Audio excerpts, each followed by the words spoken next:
señales muestran cada vez más que triunfante vuelve en gloria a reinar. Es la esperanza de verlo volver, lo que motiva nuestro caminar. Queremos ver a Cristo en las nubes que nos viene a buscar. Queremos ver a Cristo en las nubes que nos viene a buscar.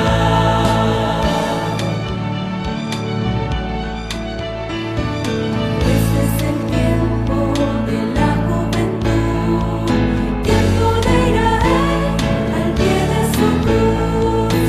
Los que quedamos, levantemos la voz y proclamemos que vuelve el Salvador. Es el momento de unidos predicar que triunfante Cristo viene a reinar. No desmayemos, pues el día vendrá y lo veremos en gran majestad. Queremos ver a Cristo en las nubes que nos viene a buscar. Queremos ver a Cristo en las nubes que nos viene a buscar. Queremos ver a Cristo en las nubes que nos viene a buscar. Queremos ver a Cristo en las nubes que nos viene a buscar. A Cristo en las nubes que nos viene a buscar.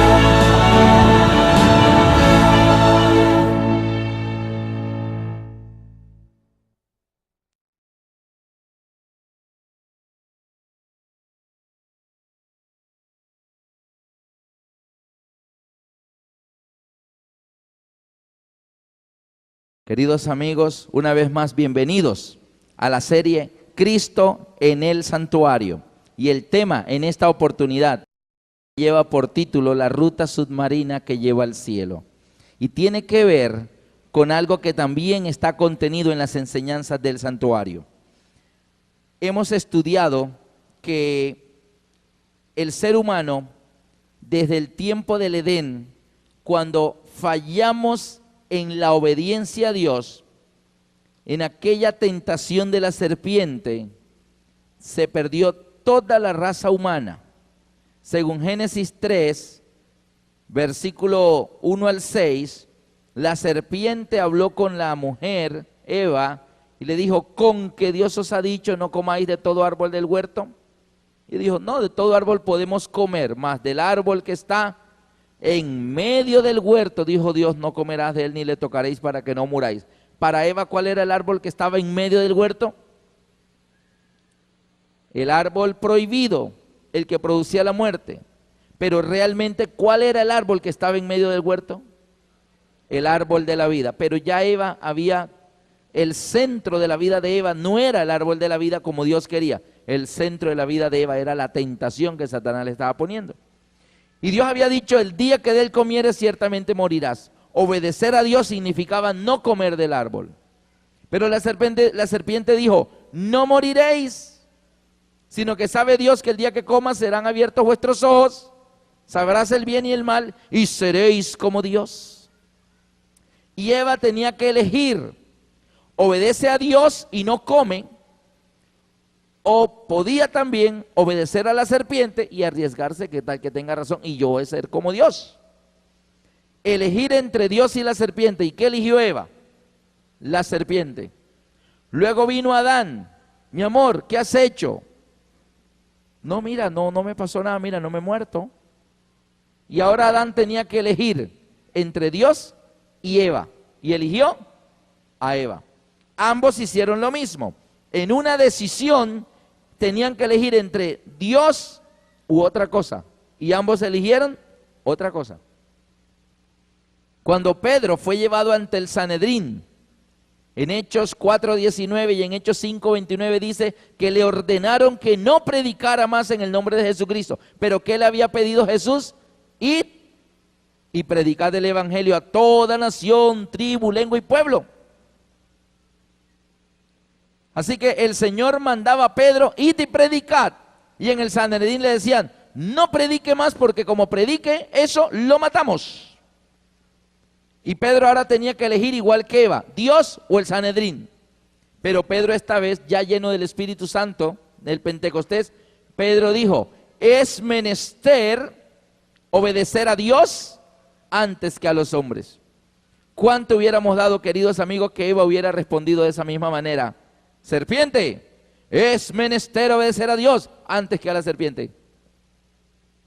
Esa es la respuesta de nosotros siempre que tengamos dos caminos, el camino de Dios o el camino de la desobediencia. Debemos siempre recordar el ejemplo de Pedro. Es menester obedecer a Dios antes que a los hombres. En la entrada a la tierra prometida, 12 espías reconozcan la tierra, regresan. ¿Qué les dijo Dios? Entren y tomen posesión de la tierra, yo se las doy. 10 espías dijeron, no, nos matarán, los habitantes son altos, son de elevada estatura, las ciudades son altas, amuralladas, la tierra traga a sus moradores, Dios nos ha traído a morir, esto es una trampa, nos matarán a los hombres y nuestros niños y nuestras mujeres serán esclavos. No, esto es una muerte segura. Ahí tenían que el pueblo elegir, obedecer a Dios o a los 10 espías incrédulos. Y el pueblo eligió obedecer a los 10 espías incrédulos. Y podemos seguir en la Biblia mostrando tantos ejemplos de personas que tuvieron que elegir. Personas que tuvieron que en un momento de su vida tomar una decisión. La primera decisión fue en el árbol del Edén. Y desde entonces han venido decisiones tras decisiones. Nuestra vida es la sumatoria de nuestras decisiones. Mi esposa, cuando estaba en el colegio, allá me está viendo ella. Mi esposa estaba en el colegio estudiando sus últimos 2 años de bachillerato y allá en Medellín, donde ella estudió, tenía un noviecito. Claro, ella no me conocía a mí ni yo la conocía a ella. Y tenía su novio. Pero este joven, a pesar de que estudiaba allá en el colegio adventista, no era de Dios, no quería nada con Dios, no le entregaba su corazón a Dios. Pero ella sí era bautizada desde niña. Y fueron novios varios años allá. Después ella se graduó y ella vino a su hogar en la costa y este joven era de otra ciudad. Y se fue para allá, para su ciudad. Y la mamá de ella no quería que su hija, que era cristiana, siguiera ese noviazgo con un muchacho del mundo, filisteo. Y ella decía, no, ese muchacho no te conviene, pero ella estaba enamoradísima. Ay, tenía unos ojos. Ella me ha contado que unos ojos así, enamorada. Y la señora, la mamá le decía, mira, tu hermano se va a ir a estudiar a México, a Montemorelos, medicina. Vete también, yo les voy a pagar allá en Montemorelos para que estudien en México los dos, mis 2 hijos, para que se acompañen mutuamente. Y ella decía, ja, te quiere que me vaya para México, es para terminar con él, ¿verdad? Y no se quería ir. Y le estaban ofreciendo, vete para México, allá estudia. ¿Qué quiere estudiar? Medicina, bacteriología. Le damos los estudios. Y ella tenía que tomar una decisión.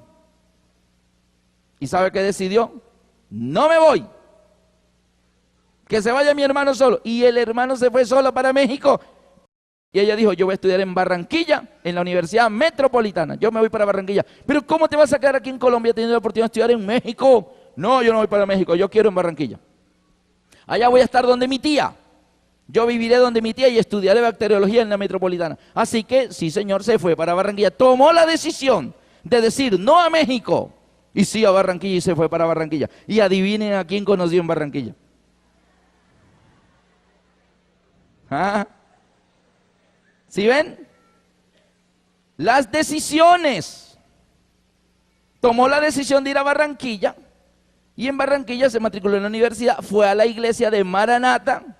Y entonces allá me conocí con ella, yo la conocí también. Y fue la decisión, nos hicimos amigos. Y a mí me gustó desde que yo la vi la primera vez. ¿Y sabe qué pasó? Cuando me dijo que tenía novio, me dio un rollo. Pero bueno, pasaron unos 2 años y las cosas fueron pasando, nos hicimos muy amigos y todas las cosas. Pero yo miro hoy hacia atrás y me pregunto, si ella hubiera decidido irse a estudiar en México, ¿sabe qué? Yo nunca la habría conocido. Y ella se habría casado con un mexicano, tal vez estaría viviendo en California, en Estados Unidos, yo no sé. Pero no lo hubiera conocido. Mire, una decisión, cómo toma toda la vida, gira en un rumbo totalmente diferente. ¿Sí ven? Nuestras decisiones determinan el rumbo de nuestra vida. ¿Sí? Queridos hermanos, en la Biblia desde Eva, cuando Eva decidió obedecer a la serpiente y no a Dios, cayó el 50% de la raza humana. Y cuando Adán decidió obedecer a Eva en vez de a Dios, cayó el otro 50% de la raza humana. Ahora bien, obedecer a la serpiente y no a Dios, ¿qué significaba? ¿Qué implicaba? Implicaba unas consecuencias terribles. En el libro de Romanos, capítulo 6, versículo 16, cuando yo me encontré con este texto en la Biblia, me sorprendí terriblemente, me aterré, porque veo que esto que estamos viviendo no es religión. La gente dice, es que desde que tú estás en la religión, es que los que están en la religión, no. Religión, ¿qué es religión? ¿Sabe qué? Cuando yo leo el texto de Romanos 6:16, me doy cuenta que esto es más que religión. Aquí hay algo más profundo implícito en la toma de nuestras decisiones. Romanos 6:16 dice, mire que hay una ley en el universo. Yo no sabía que esta ley existía. Yo conozco los 10 mandamientos y bueno, algunas leyes por allí, pero esta ley yo no sabía que esto existía. Cuando la leí, entendí más por qué Dios está actuando como está actuando. Por qué Dios nos está salvando de la manera en que nos está salvando. Porque muchos creemos a veces saber más que Dios. ¿Y por qué Dios no destruyó a Satanás enseguida? Y si Dios sabía lo que iba a pasar, entonces ¿para qué hizo esto? Como quien dice, oye, yo sé más que Dios. Es que yo estuviera ya con Él en el trono, ya hubiera resuelto esto hace rato. Es que Dios no sabe, yo sí sé bastante. ¿Por qué Dios no hizo esto? ¿Por qué Dios no hizo aquello? ¿Sabes por qué? Porque la cosa no es tan simple como usted y yo la pensamos. ¿Recuerdan el ejemplo de las fotocopias que pusimos aquí hace unas noches? De una hoja original que la mancharon y le sacaron 1000 fotocopias así y salieron todas manchadas. ¿Qué hay que hacer con ellas? Ah, pues botarlas a la basura. Pero Dios dijo, no, es que esas fotocopias se llaman María, Rosita, Roberto, Fabricio, Alberto, María, Maritza, ¿sí? Esas fotocopias tienen nombres, son rostros, son hijos de Dios. Y Dios dice, no, yo no las voy a botar a la basura, voy a limpiarlas con liquid paper. Y Dios se ha puesto en el trabajo, una por una, desde el original hasta las 1000 fotocopias, limpiarlas con liquid paper. Y dijimos en esa oportunidad que el liquid paper que Dios está utilizando para limpiar las fotocopias manchadas, ¿es de color qué? Es de color rojo, es su sangre, nada menos. Otro dirá, ay, ¿para qué? Si Dios sabía que se iban a manchar, ¿para qué las hizo? Pues si Dios hubiera sabido, ni siquiera estaríamos aquí sentados, no existiríamos. Y dice la ley que está en el universo en Romanos 6:16, ¿no sabéis que si os sometéis a alguien como esclavos para obedecerle, sois esclavos de aquel a quien obedecéis, sea del pecado para muerte o de la obediencia para justicia? Aquí está diciendo que a quien nosotros nos sometemos para obedecerle, terminamos siendo esclavos de aquel a quien obedecemos. ¿Eso qué significa en el Edén? Que cuando Eva eligió obedecer a la serpiente y no a Dios, Eva quedó siendo propiedad ¿de quién? De la serpiente. Y Adán hizo lo mismo. Queridos amigos, la decisión del Edén de obedecer algo diferente a Dios implica que nosotros pasamos a ser legalmente propiedad de la serpiente, de Satanás, propiedad de él, legalmente ante el universo, propiedad de él. Imagínate que alguien, tú le regalas un bolígrafo muy costoso, muy bonito a un amigo. Mira, esto es un regalo de tu cumpleaños, se lo das. Y después ese amigo tenía que dar un regalo también a otra persona y regaló el bolígrafo que tú le diste. ¿Tú se lo puedes quitar a la persona a quien él se lo regaló? No. El otro se lo dio. Legalmente es dueño del bolígrafo quien lo recibió. Es un acto de mala educación, eso sí es verdad. Pero, tú se lo diste a ese amigo y él es el dueño. Él verá a ver qué hace con eso. Y él decidió regalarlo, tú no puedes impedirlo. Dios nos dio este mundo, nos dio la vida. Es un regalo de Dios.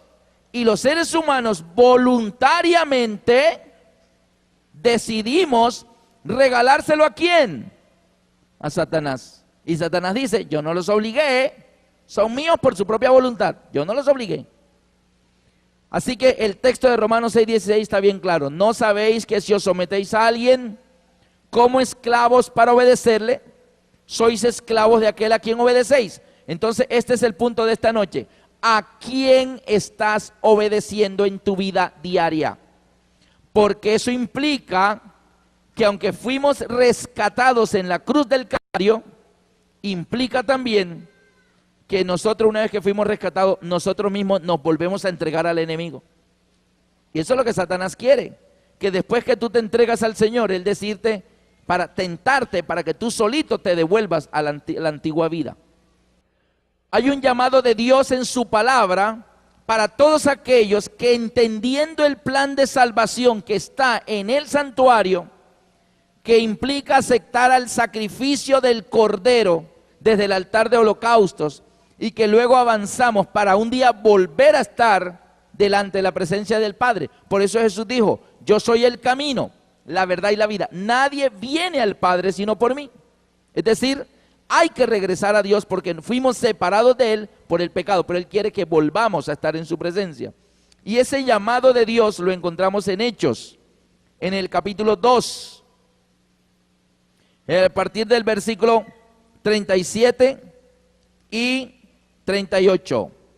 Y ese llamado es para aquellas personas que después de conocer todo este plan maravilloso del plan de salvación, como yo lo llamaría, este ambicioso y costoso plan de salvación, mediante el cual Dios decidió rescatar una raza entera, un planeta entero, rescatarlo. Dice el Señor en su palabra, Hechos 2:37 y 38. Dice que unas personas que escucharon la predicación de la palabra de Dios, dice, al oír esto, se compungieron de corazón y dijeron a Pedro y a los otros apóstoles, varones hermanos, ¿qué haremos? O sea, muy bonito. Oye, qué bonito todo esto que hemos aprendido en estas 2 semanas. Oh, el santuario, como todo perfecto, todo encaja. Ahora entiendo más por qué Cristo hizo esto y esto. Y eso implica para nosotros hacer ¿qué? Ahora, ¿qué está haciendo Dios? ¿Qué vamos a hacer nosotros? Varones hermanos, ¿qué haremos? Dijeron las personas a Pedro. Versículo 38, Pedro les dijo, arrepentíos. ¿Qué hay que hacer? Arrepentimiento. Arrepentíos y bautícese cada uno de vosotros en el nombre de Jesucristo para perdón de los pecados y recibiréis el don de la vida eterna.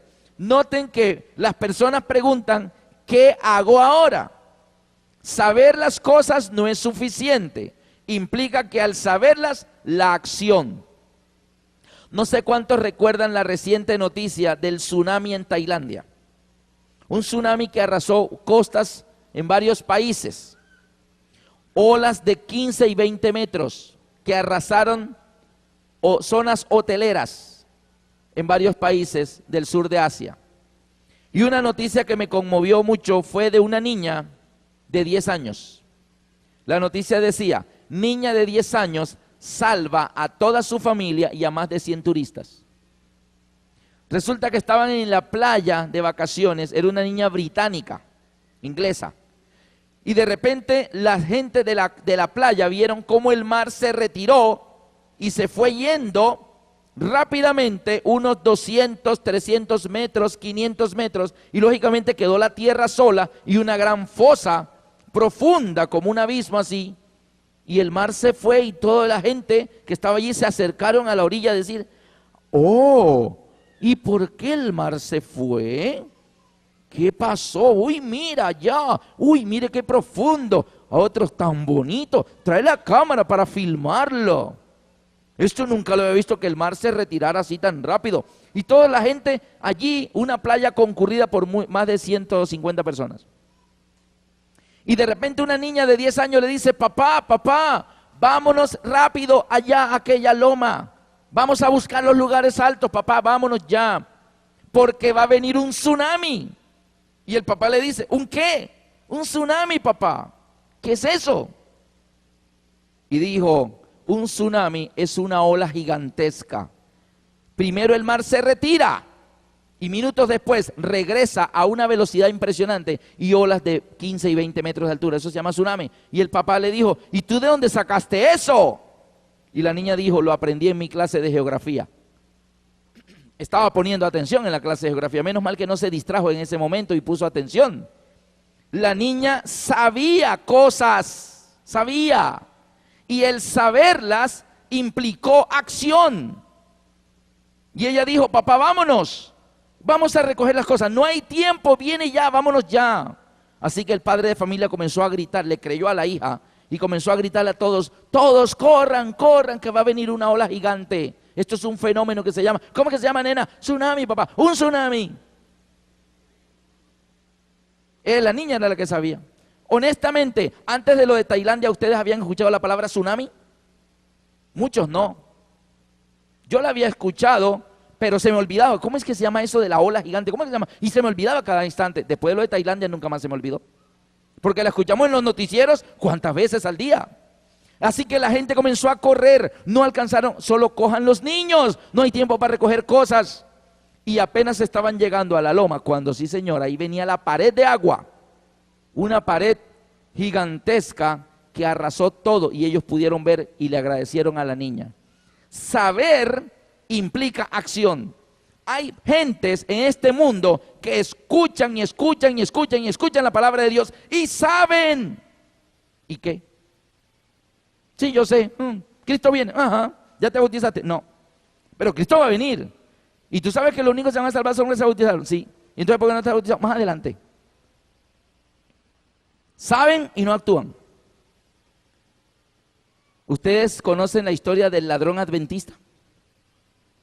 No. El ladrón adventista. Jesús estaba en la cruz. ¿Y qué había a los dos lados de Jesús? Un malhechor y otro malhechor. Un ladrón y otro ladrón. Ambos ladrones. Ahora miren una cosa. Los romanos no condenaban a la crucifixión. La crucifixión era como la pena de muerte. Era la pena de muerte de los romanos. Cada país ejecuta la pena de muerte diferente. Hay países donde es la silla eléctrica, hay países donde es la guillotina, hay países donde es la horca, hay países donde es el fusilamiento. Distintos métodos. Los de los romanos era la cruz.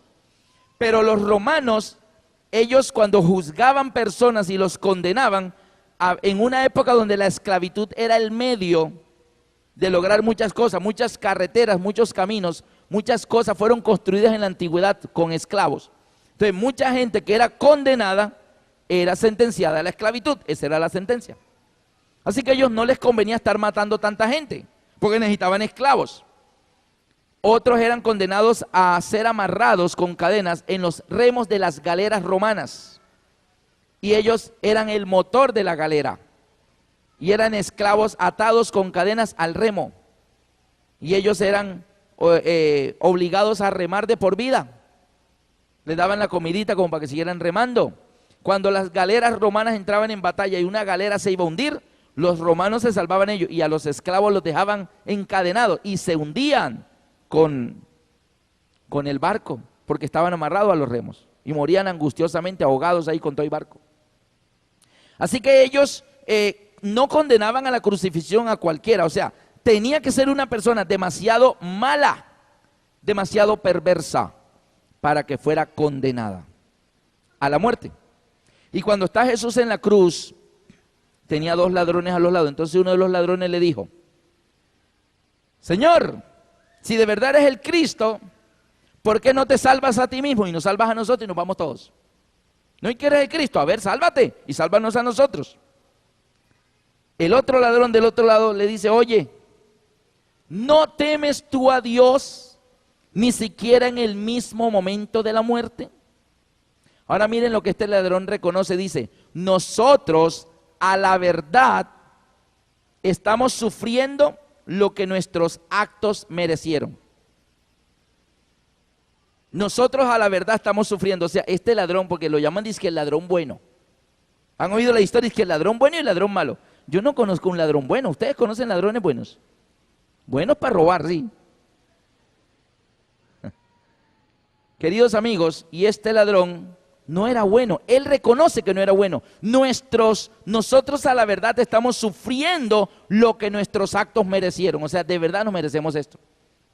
Cuando los romanos no crucificaban a todo el mundo, él dice: la verdad es que no me hayan condenado a las galeras, que no me hayan condenado a la esclavitud, que no me hayan condenado a las minas, a excavar piedra de por vida, sino que me dijeron: no, este hombre es tan malo que hay que matarlo. Y donde este ladrón dice: nosotros a la verdad estamos sufriendo lo que merecemos. Él sabía que no era ninguna 3 cosas buenas, ¿sí o no? Así que nosotros merecemos lo que nos está pasando, pero este justo ningún mal ha hecho. Él no ha hecho nada malo para que lo estén matando de esa manera. Y luego dice que el ladrón, ustedes saben la historia de lo que les estoy contando, está en la Biblia. Señor, le dice a Jesús. Señor, lo reconoció como el Señor. Título de grandeza: Jesucristo es el Señor. Y el ladrón lo llamó Señor. Fue el único. Pilato no lo llamó Señor. Herodes no lo llamó Señor. El Sanedrín, Anás y Caifás no lo llamaron Señor. Solo este ladrón lo llamó el Señor. Y le dice: Señor, acuérdate de mí cuando vengas en tu reino. ¿De qué evento le estaba hablando el ladrón a Jesús? De la segunda venida de Cristo. ¿De dónde sabía este hombre tan malo la segunda venida de Cristo? Sabía. Ahora bien, ¿cómo se llaman las personas que creen que Cristo viene pronto al mundo otra vez? Creen en el advenimiento. Así que ese ladrón que creía en el advenimiento, ¿era adventista o no era adventista? Sí, él era adventista, como lo fue Enoc, séptimo desde Adán. Viene el Señor con sus santas decenas de millares. Como David, vendrá el Señor y no callará, fuego consumidor irá delante de él, tempestad poderosa le rodeará. Salmo 50, el 3 al 5. David hablando de la segunda venida. Pablo diciendo: luego nosotros los que vivimos, los que hayamos quedado hasta la venida del Señor, seremos arrebatados juntamente con ella en la nube. Pablo era adventista. Creer en el advenimiento, eso es ser adventista. Tú crees en el advenimiento, eres adventista. El ladrón creía en el advenimiento. Señor, acuérdate de mí cuando vengas en tu reino. Se sabía el itinerario de Dios. Para que este ladrón le dijera a Jesús, nota que él no le está diciendo: Señor, bájame de la cruz ahora que me duelen mucho los clavos. No le está pidiendo que lo baje ahí. Le está diciendo es: acuérdate de mí cuando vengas. Cuando vengas en tu reino. ¿Qué sabía el ladrón que le está diciendo a Jesús que se acuerde de él cuando venga en su reino? Eso implicaba que el ladrón sabía: sé que eres el Señor, sé que hoy vas a morir, sé que no te vas a quedar muerto, sé que te levantarás de la tumba, sé que saldrás de la tumba, sé que te irás de este mundo, e irás a recibir tu reino. Y sé que no te vas a quedar allá y no vas a dejar acá. Sé que vas a venir con poder y gran gloria. Pues ese día, cuando vengas en tu reino, acuérdate de mí, por favor. Ese evento del cual el ladrón le estaba hablando a Jesús, ¿ya sucedió? ¿Está pasando o va a suceder? Todavía para nosotros está en el futuro, es un futuro cercano. Todavía no ha sucedido. Así que ¿dónde está el ladrón? Todavía está en la tumba. Pero Jesús, ¿qué le dijo? De cierto te digo hoy, estarás conmigo en el paraíso. ¡Wow! ¡Qué palabras! Si alguien en esta tierra murió con esa seguridad, este ladrón. Se lo dijo el propio Jesús. No se lo está diciendo el pastor, no se lo está diciendo el anciano de iglesia, no se lo está diciendo un misionero, se lo está diciendo el Rey del universo. Te lo digo yo, hoy te lo digo, estarás conmigo en el paraíso. Ahora la pregunta es, todo lo que este ladrón sabía, ¿de qué le sirvió? Sabía mucho, mira todo lo que sabía, pero sabiendo todo eso, siguió siendo ¿qué? Ladrón, hasta que lo atraparon, lo encerraron, lo juzgaron y lo condenaron y aún murió. O sea, saber las cosas solamente no es suficiente. Ya sé, ya aprendí bastante estas 2 semanas, ya sé bastante. Y, queridos amigos, saber implica acción. Y estas personas le preguntan a Pedro en Hechos 2:37, varones hermanos, ¿qué haremos? ¿Qué hay que hacer? Yo me imagino a la niñita en las playas de Tailandia, la niñita británica. ¿Qué es un tsunami? ¿Una ola grande? Ya, listo, ya sé bastante, sé que es un tsunami. Pero el papá le dijo, ¿y qué hay que hacer? Dijo, papá, hay que salir corriendo a la loma más cercana. Dijo, pues vamos para la loma más cercana. Saber y no haber corrido, ¿qué implicaba? La muerte. Saber y no actuar en base a lo que sabes, la muerte. Un ejemplo bien sencillo. ¿Sabemos que cuántos vasos de agua nos tenemos que tomar diario? ¿Cuántos? 8. ¿Hoy te tomaste 8 vasos de agua? Es que se me olvida. Es que... ¿Sí? Sabemos. Y cuando estés enfermo los riñones, ¿de qué te sirve ser de los privilegiados que sabes que hay que tomar 8 vasos de agua al día mínimo? ¿De qué sirve saberlo y tus riñones están enfermos? O sea, saber solo no es suficiente. Hay que actuar en base a lo que sabemos. Así que estas personas dicen, ¿qué haremos, varones hermanos, qué haremos? Y le dijeron, pues, ¿quieren saber qué hay que hacer? Arrepentíos y bautícense cada uno de vosotros en el nombre de Jesucristo para perdón de los pecados. ¿Hay alguien por aquí interesado en el perdón de los pecados? ¿Hay alguien? Yo no veo las manos. Ok, para todos los que están interesados en el perdón de los pecados, aquí dice cómo es. Arrepentirse, bautizarse en el nombre de Jesucristo y recibimos el perdón de los pecados y el don del Espíritu Santo. Entonces, si eso es lo que hay que hacer, ¿qué esperas? Pero es que lo dijo Pedro. ¿De dónde sacó Pedro que había que bautizarse? Bautizarse significa ser sumergido en el agua, totalmente, como Jesús en el Jordán. El bautismo, como está en la Biblia, es inmersión total, porque la palabra bautismo viene de sumergir, totalmente en el agua. ¿De dónde sacó Pedro que había que bautizarse para ser salvo? En el Evangelio según San Mateo, capítulo 28, 19 y 20, Jesús ordena eso. Mateo 28, 19 y 20. Dice, por tanto, id y haced discípulos a todas las naciones, bautizándolos en el nombre del Padre y del Hijo y del Espíritu Santo, enseñándoles que guarden todas las cosas que yo os he mandado. ¿Cuántas cosas espera que guardemos? Todas, no casi todas, todas las cosas que yo os he mandado. y he aquí, yo estoy con vosotros todos los días hasta el fin del mundo. ¿Quién mandó que había que ser bautizado para ser salvo? Jesús. Cuando a Pedro le pregunta qué hay que hacer para ser salvo, Pedro dice, pues Jesús nos enseñó que había que arrepentirse y bautizarse y recibimos el perdón de los pecados y el don del Espíritu Santo. Así que Pedro no está predicando algo de él, Pedro está diciendo algo que mandó el propio Jesús. Queridos amigos, el bautismo no es una doctrina de la iglesia adventista.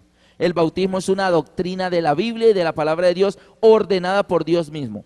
Es más, antes de Jesús mandar que hicieran discípulos y que los bautizaran, antes de que Jesús ordenara eso, ¿había alguien que ya estaba bautizando? ¿Quién? Juan el Bautista. En Lucas 3:16 dice Juan, yo a la verdad os bautizo. Respondiendo Juan dijo a todos, yo a la verdad os bautizo en agua, pero viene uno más poderoso que yo, de quien no soy digno de desatar la correa de su calzado. Él os bautizará en Espíritu Santo y fuego. Así que noten algo, Pedro ordenó que había que bautizarse. ¿Dónde lo sacó Pedro? De Jesús. Pero antes de Jesús ya Juan el Bautista decía que había que bautizarse para ser salvos, ¿cierto?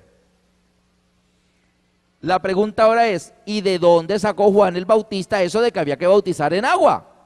¿De dónde lo sacó Juan? Vamos al Evangelio según San Juan, capítulo 1. San Juan 1, versículo 29 al 33. Juan 1, 33. Dice así. El siguiente día vio Juan a Jesús que venía a él y dijo, he aquí el Cordero de Dios que quita el pecado del mundo. Este es aquel de quien yo dije, después de mí viene un varón el cual es antes de mí, porque era primero que yo. Y yo no le conocía, mas para que fuese manifestado a Israel, por esto vine yo bautizando con agua. También dio Juan testimonio diciendo, vi al Espíritu Santo. Nota que Juan no sabía de toda la multitud quién era el Mesías. Él decía, yo no le conocía, yo no sabía quién era. Pero dice que había una señal para que él reconociera quién era el Mesías. Dice, vi al Espíritu Santo que descendía del cielo como paloma y permaneció sobre él. Y yo no le conocía, versículo 33, y yo no le conocía, ojo con esta parte, pero el que me envió a bautizar, o sea que no fue que a él se le ocurrió, ay, voy a inventarme esto de un bautismo. No, alguien mandó a Juan el Bautista que bautizara y dice, yo no le conocía, pero el que me envió a bautizar con agua, aquel me dijo, sobre quien veas descender el Espíritu y que permanece sobre él, este es el que bautiza con el Espíritu Santo. Y yo le vi y he dado testimonio de que este es el Hijo de Dios. Noten que había una señal previa. Juan el Bautista predicaba y bautizaba con agua, pero estaba echando ojo, estaba mirando allí a la multitud, porque alguien le había dicho con anticipación, sobre quien veas descender el Espíritu Santo en forma de paloma y que se pone sobre él, ese es el Hijo de Dios. ¿Quién era el único que sabía que cuando el Hijo de Dios fuera bautizado, el Espíritu Santo vendría en forma de paloma sobre él? ¿Quién era el único que sabía eso? ¿Quién? Juan el Bautista. Pero ¿quién lo sabía antes que se lo dijo? Mira, Juan, el que tú veas que el Espíritu Santo viene del cielo en forma de paloma y se pone sobre él, ese es el Padre, Dios, porque el Hijo estaba ahí entre la multitud. El Espíritu Santo está en forma de paloma descendiendo. El propio Dios Padre fue el que en inicios dio la orden de que había que bautizarse con agua, queridos amigos. ¿Qué hay que hacer? Arrepentirse y bautizarse. ¿Quién lo ordenó? No fue Pedro, no fue el propio Jesucristo, ni siquiera fue el propio Juan el Bautista. ¿Fue quién? El Rey y soberano del universo. Dios Padre ordenó que había que bautizarse con agua. Queridos amigos, eso lo sabemos ahora. Ay, no es que los adventistas ahí tienen que bautizar a la gente. No, hermano, no son los adventistas. Es Dios el que ordenó que como una señal de obediencia a Dios para ser salvo, dice, ok, Si el pecado es una acción, una decisión que tomamos, Dios espera que si quieres ser salvo, también seas capaz de tomar una decisión. Pero muchos somos muy fácil para decidir pecar, pero somos muy difícil para decidir arrepentirnos. Y mucho más difícil para decidir dar ese paso visible de acción, de dar el paso del bautismo. ¿Qué tan importante es el bautismo, queridos amigos? Marcos 16, 16. Dice Jesús allí. Marcos 16, 16. Noten desde el versículo 15, Marcos 16, 15 y 16 dice, y les dijo, id por todo el mundo y predicad el evangelio a toda criatura, palabras de Jesús. El que creyere y fuere bautizado será salvo, mas el que no creyere será condenado. El bautismo era necesario para la salvación, creer y ser bautizado. Si una persona cree y no se bautiza, es como la niña que dice, papá, va a venir un tsunami. Es una ola gigantesca y terrible, ¿oíste? Ah, bueno, vamos a esperarla aquí. Y se quedan ahí. La paga de esa decisión, aunque sabían, ¿era cuál? Morir. Así que saber implica actuar en base a lo que sabemos. Antes de Juan el Bautista ya había bautismo. El apóstol Pablo lo dice en el libro de Primera de Corintios, capítulo 10, en el versículo del 1 al 4. Mire desde dónde viene el tema del bautismo. El bautismo no nació ni siquiera con Juan el Bautista. El plan de salvación siempre ha sido el mismo. Primera de Corintios 10, 1 al 4. Porque no quiero, hermanos, dice Pablo, que ignoréis que nuestros padres todos estuvieron bajo la nube y todos pasaron el mar. ¿De qué episodio está hablando Pablo allí? Dice que todo el pueblo estaba bajo la nube y todos pasaron el mar. ¿Qué evento? El éxodo y el paso del mar rojo. Y dice el versículo 2, y todos en Moisés fueron ¿qué? Bautizados en la nube y en el mar. Y todos comieron el mismo alimento espiritual. Y todos bebieron la misma bebida espiritual, porque bebían de la roca espiritual que los seguía, y la roca era Cristo.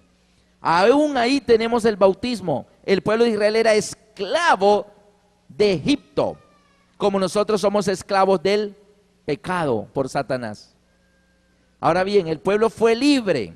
Estudiamos esta semana en el tema de la Pascua, qué fue lo que le dio la libertad. ¿Se acuerdan las plagas de Egipto? ¿Cuál de esas plagas le dio la libertad al pueblo? Ninguna. Ninguna plaga logró la libertad. Dios le mandó sangre del río Nilo y Faraón dijo, no se van. Le mandó ranas, piojos, úlceras dolorosas y Faraón dijo, no se van. Le mandó 3 días de tiniebla, le mandó langosta, le mandó moscas, le mandó granizo y Faraón dijo, no se van. Le mandó muchas plagas, muerte, ganado, todo eso se acabó. Egipto estaba destruido y Faraón decía, no se van. ¿Cuál fue el acto que logró que Faraón dijera, váyanse? La muerte, cuando los primogénitos estaban en peligro de morir. Y Dios dijo, la única manera que no mueran sus primogénitos es que en su casa maten un cordero.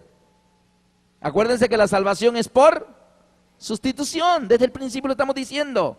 Todo primogénito morirá. Ahora bien, como la salvación es por sustitución, si usted acepta al Salvador, que es el Hijo de Dios, entonces toma un cordero que es el que lo representa, un símbolo. Y si el cordero muere en su casa, entonces el primogénito no tiene que morir porque el cordero murió por él. Y para yo saberlo, porque como sé allá adentro quién aceptó el cordero y quién no, me ponen la sangre en la puerta. Donde yo pase y vea la sangre en la puerta, ahí no entro, porque sé que en esa casa aceptaron al cordero para que el cordero muriera en lugar de su hijo. Entonces no le mataré al hijo. Pero en la casa donde yo pase y no vea la sangre en la puerta, entenderé que en esa casa no aceptaron a mi hijo.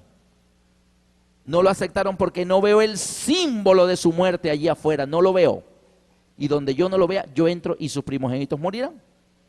Así que cuando los primogénitos iban a morir, Dios permitió que el cordero muriera en lugar de los primogénitos. Y esa sangre derramada, al día siguiente, libertad. Faraón dijo, váyanse de esta tierra. Así que noten que el proceso de la salida de la esclavitud es aceptar al Cordero. En el santuario tenemos eso. En el santuario tenemos el mismo proceso a través de los símbolos del santuario. Vamos a ver una lámina donde están las partes del santuario. Y para ser salvo, el primer paso es aceptar ¿qué? La muerte del Cordero, el altar de sacrificios. ¿Qué fue el primer paso de la salida de la esclavitud de Egipto? Que el Cordero muriera en la Pascua. Pusieron la sangre en la puerta, no murieron los que estaban sentenciados a morir, no tuvieron que morir y al día siguiente libres. Ahora bien, aceptaron la sangre del Cordero, aceptaron a Cristo, creyeron. Entonces el pueblo de Israel cree en el Cordero y salen 3 días de camino y llegan al Mar Rojo. Y dice ahí en Corintios, lo acabamos de leer, que todos en Moisés fueron ¿qué? Bautizados. Así que después de la muerte del Cordero allá en la Pascua en Egipto, son libres y el Señor los lleva a las aguas del Mar Rojo y todos en Moisés fueron bautizados. Así que la muerte del Cordero en la Pascua y luego el agua en el Mar Rojo. ¿Qué tenemos en el santuario? Tenemos la muerte del Cordero en el altar de sacrificio, como en Egipto. Y enseguida el Mar Rojo, pero ahí estaba, ahí Dios no podía poner el Mar Rojo. ¿Qué ponía? Un símbolo, la fuente de agua. Y allí se cumple Marcos 16, 16. El que creyere, muerte del Cordero, y fue bautizado, la fuente de agua, será salvo. Si tú no te quieres bautizar, porque no, es que lo que pasa es que, tú sabes, van a decir mis amistades, es que si me bautizo después no puedo tomar Coca-Cola. Te vas a perder por una Coca-Cola. Es que si me bautizo después no puedo tal cosa. Mira, si tú crees en el Cordero, estás en el altar de sacrificio. Si te bautizas, vas hacia adentro, más cerca de Dios. Pero si tú dices que crees en el Cordero y no te bautizas, tú de ahí no pasas, tú rebotas y sigues en el camino ancho. Acuérdense del mapa, ¿no? ¿Qué tan ancho era el atrio? 100 por 50, ancho. Pero si tú quieres ir cerca de Dios, crees, te bautizas y entras al lugar santo. ¿Y qué dimensiones tenía el lugar santo? 20 codos por 10 codos, es más angostito. Porque entre más cerca de Dios, el camino es más que. Y si quieres vivir como Elías, como Enoc y como Moisés, vive Jehová en cuya presencia estoy, te pasas al lugar santísimo. Y ahí es 10 por 10, chiquitito. Porque entre más cerca de Dios, más que, más angosto el camino. Entre más lejos de Dios, más ancho el camino. ¿Está bien? El bautismo hace parte del santuario también, queridos amigos. Dios lo puso como parte del plan de salvación. Ahora yo quiero que miremos una cosita importante que tiene que ver. La Biblia dice que Jesús nos dejó ejemplo para que sigamos sus pisadas. Noten que el bautismo es para perdón de los pecados. Y si el bautismo era para perdón de los pecados, ¿por qué Jesús se bautizó? ¿Jesús tenía pecados? No. ¿Jesús necesitaba bautizarse? No. No necesitaba. Y la Biblia dice que cuando Jesús llegó donde Juan a bautizarlo, Juan le dijo, yo estaba esperándote para que tú me bautizaras a mí y tú vienes a mí. Y Jesús le dijo, deja ahora, Juan, es necesario que cumplamos toda justicia. Y Juan no lo quería bautizar y Jesús dijo, deja ahora, es necesario, debo cumplir toda justicia, bautízame. Y aunque Jesús no necesitaba el bautismo, se bautizó. Y si Jesús, que no tenía pecado, peleó, insistió con Juan el Bautista, que no lo quería bautizar, y se bautizó. ¿Cómo es posible que haya personas que digan, yo creo en Dios, pero tengo que bautizarme? Pues sí, la Biblia dice que sí, porque el plan de salvación lo pone Dios, no nosotros. Si tú te caes en un hoyo, en un hueco en la tierra a 10 metros de profundidad y comienzas a gritar que te saquen de ahí y pasa alguien y te dice, ¿qué quiere? Por favor, sáqueme. Y dice, bueno, aquí tengo una cuerda y te lanza la cuerda, agárrese, señor, que lo voy a sacar. Tú te imaginas que la persona que está allá abajo dice, pero yo no quiero cuerda, yo quiero escalera. ¿Ustedes creen que él está en posición para exigir? El de arriba le dice, mira, solo tengo esa cuerda, Decídete si vas a subir porque tengo mejores cosas que hacer. ¿Es cuerda o nada? No tengo más nada, no hay escalera. ¿Te vas a subir o no? El que está arriba puede darse ese lujo. Él pone las condiciones. El Señor dice, mira, la salvación es el que creyere y fuere bautizado será salvo. Ay, pero me tengo que bautizar y yo no puedo, pues nada más asistir a la iglesia y vengo todos los sábados y yo, pero sin bautizarme. No, el Señor dice, no, el plan es así. Porque te tendrías que saltar eso y en el santuario no se puede saltar nada. Ni siquiera se lo saltó Jesús. Ahora la pregunta es, si la Biblia dice que Jesús, aunque no necesitaba porque no tenía pecado y se bautizó, ¿cuánto más nosotros que somos pecadores? ¿Sí o no? 1, 2. La Biblia dice que Jesús actuó de tal manera, dice que nos dio ejemplo para que sigamos sus pisadas. Y si Jesús nos dio ejemplo para que sigamos sus pisadas, por eso Él se bautizó. Pero hay algo que a mí no cuadra aquí en lo que estamos estudiando del santuario. Es que el plan de salvación, el camino de regreso a Dios es el que creyere en el altar de sacrificio, muerte del Cordero, Cristo, y fuere bautizado a la fuente de agua, el bautismo, será salvo. El que creyere y fuere bautizado. En el plan para nosotros debemos primero ir a la cruz, llegar a los pies de Cristo en la cruz y decir, Señor, aquí traigo mis pecados. Y después que aceptamos el sacrificio de Cristo en la cruz, en el altar de holocaustos, pasamos a la fuente de agua y nos bautizamos. En ese orden, primero aceptas a Cristo, después te bautizas para ser salvo. Pero Jesús, noten que lo hizo al revés. Jesús lo hizo invertido. Cuando Jesús viene a esta tierra, ¿por qué se bautizó primero?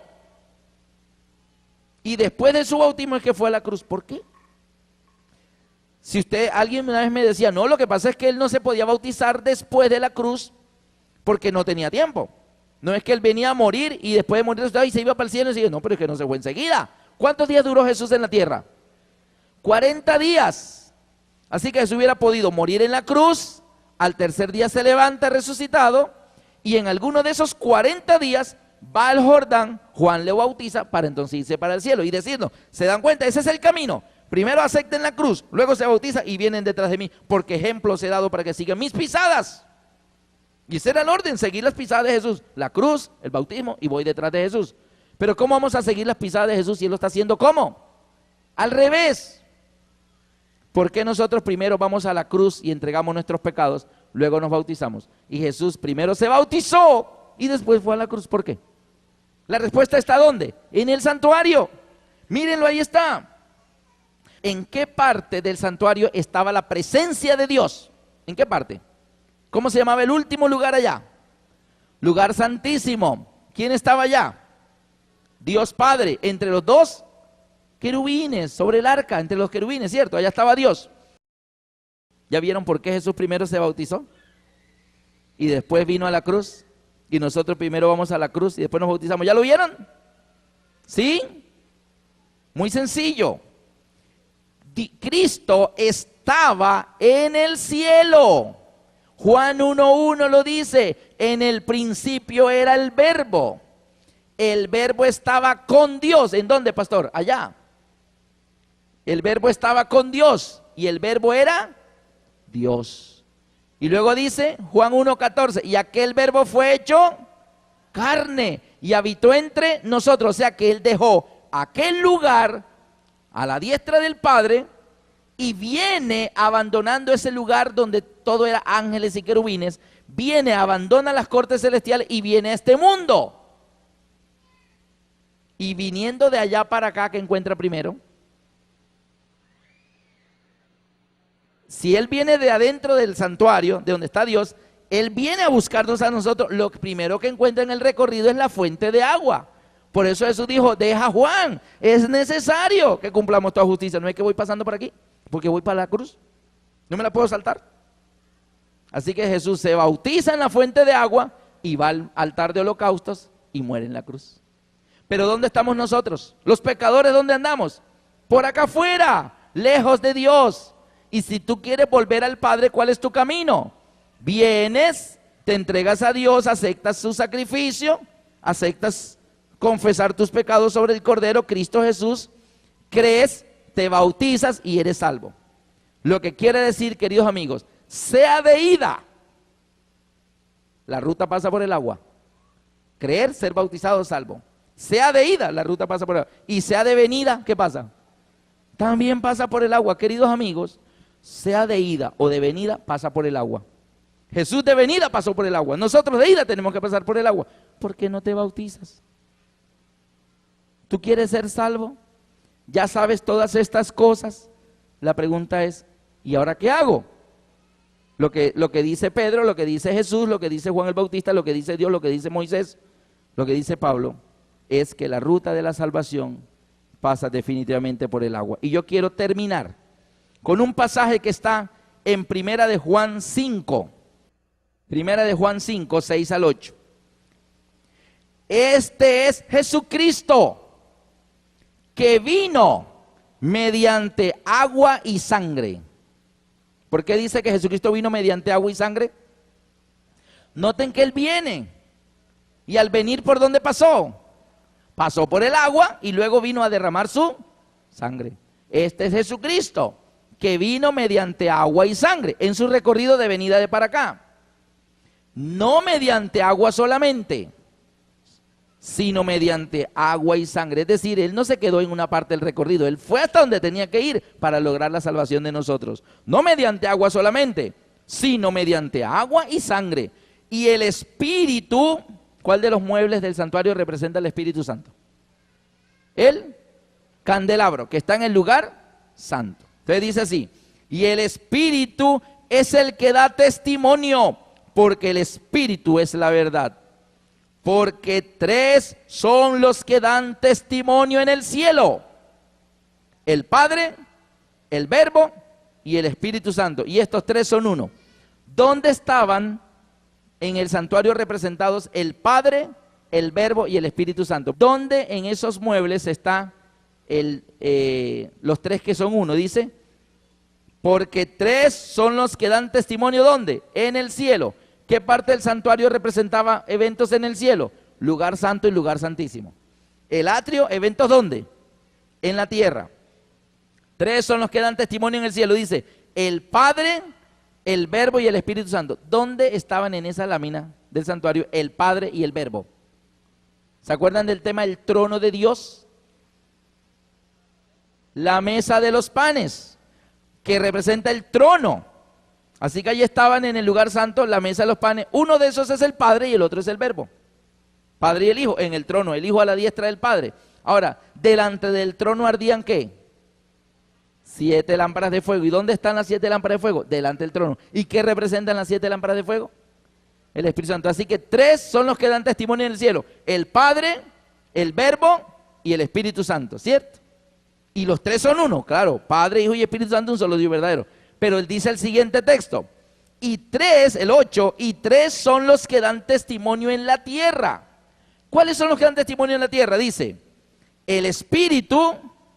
¿Y por qué comienza con el Espíritu? Si la tierra está representada por el atrio, y en el atrio solamente habían dos muebles: altar de holocaustos, fuente de agua y no más. Pero nota que dice, tres son los que dan testimonio en la tierra: el Espíritu, el agua y la sangre. Y estos tres concuerdan.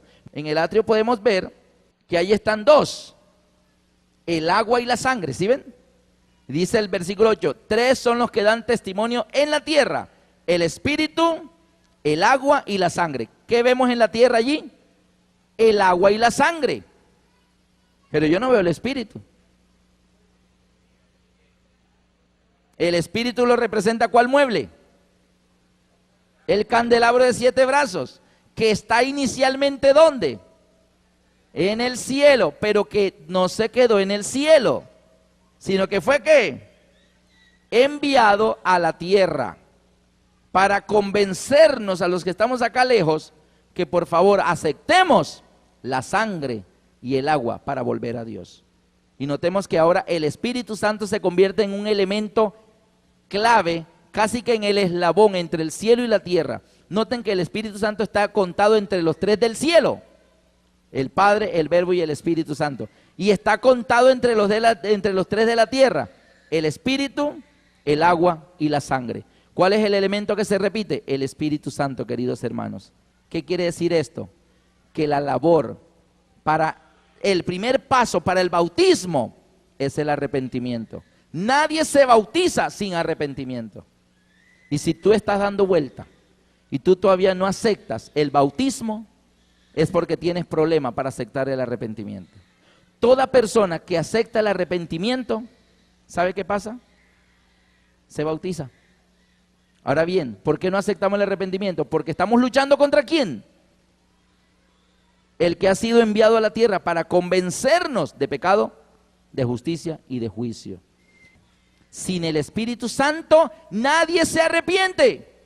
Y nadie, si no se arrepiente, se bautiza.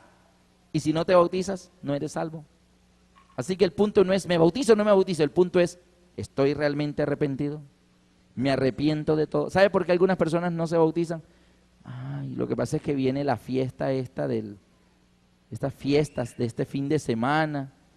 Sí, imagínate, y me bautizo yo justo cuando viene la fiesta. Es que si me bautizo después tengo que dejar de tomar esto o de hacer aquello.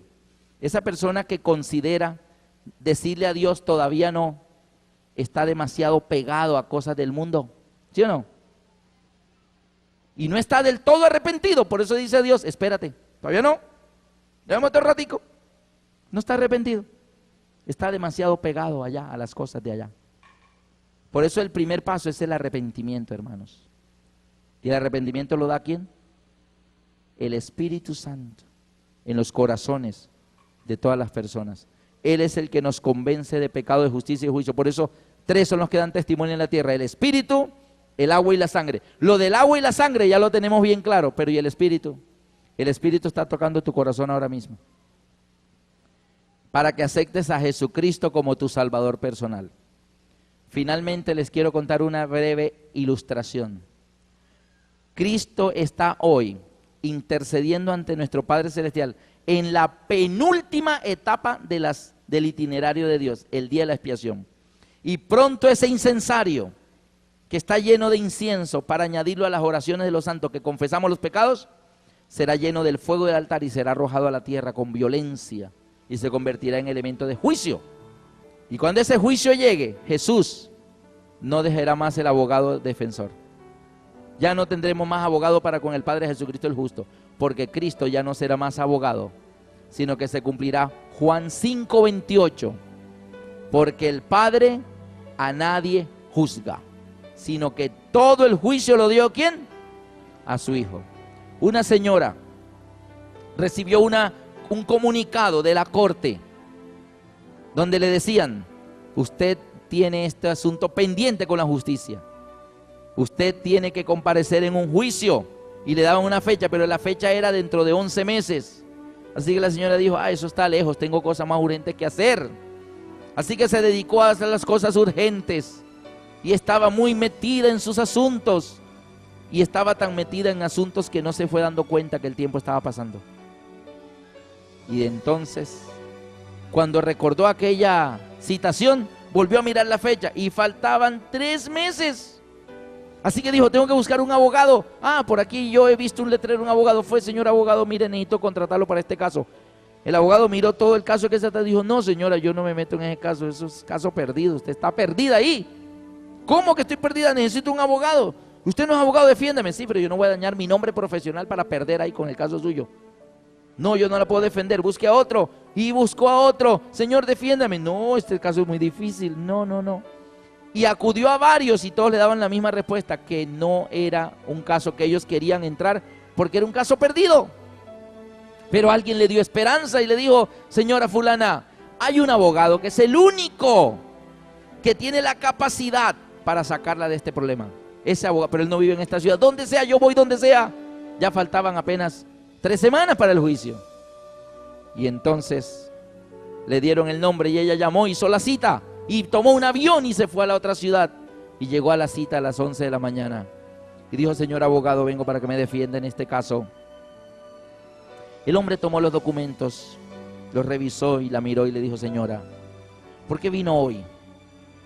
¿Por qué no vino ayer? Ayer.